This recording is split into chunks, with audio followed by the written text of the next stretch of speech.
So here, I would like to create a little alchemical analysis of the Bluebird's Castle by Béla Bartók.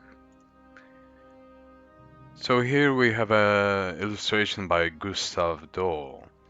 The story happens that the young lady is taken from her house to inhabit the Bluebird's castle.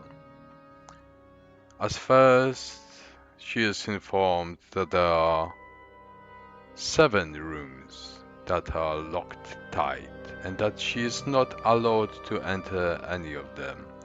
Here is the libretto. Alright, but I will focus on the alchemical interpretation, so let's go to the synopsis of the opera.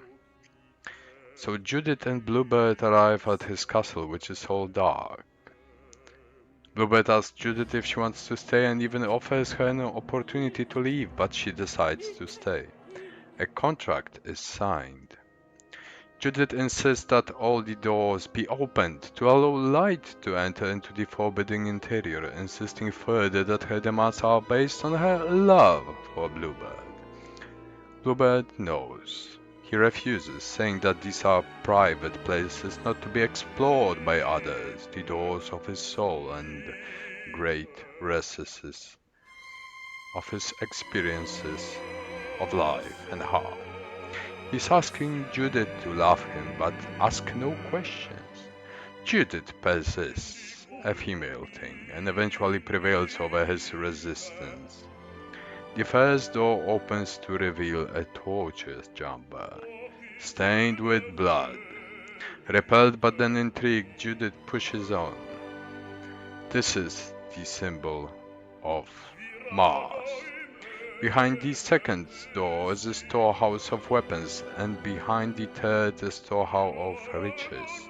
Again, Mars and Jupiter. Bluebird urges her on. Behind the fourth door is a secret garden of great beauty. That is Venus. Behind the fifth, a window onto Bluebird's vast kingdom. That is Saturn. All is now sunlit, but blood has stained the riches, watered the garden, and grim clouds throw blood-red shadows over Bluebird's kingdom. Bluebird pleads with her to stop. The castle is as bright as it can get. What more could she want? And will not get any brighter. He puts her to a test of trust and honesty. Judith, with her natural female curiosity, refuses to be stopped after coming this far, and opens the penultimate sixth door as a shadow passes over the castle, the shadow of doubt.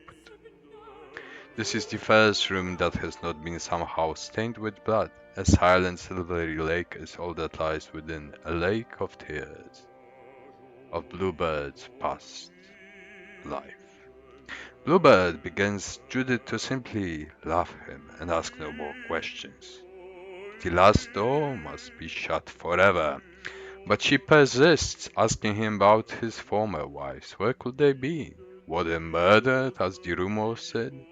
And then accusing him of having murdered them, suggesting that their blood was the blood everywhere, that their tears were those that filled the lake, and that their bodies lie behind the last door.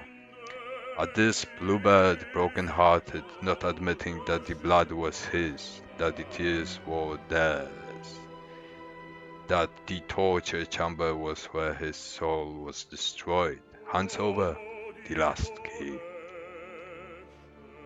Behind the door are Bluebird's 3 former wives, but still alive, dressed in crowns and jewelry.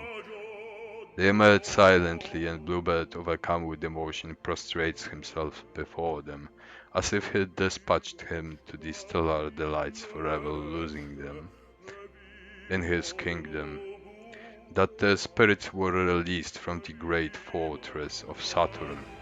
He praises each in turn as his wives of dawn, midday, and dusk. O great Mater Matuta. Finally turning to Judith and beginning to praise her as his fourth wife of the night. She is horrified and begins him to stop, but it is too late.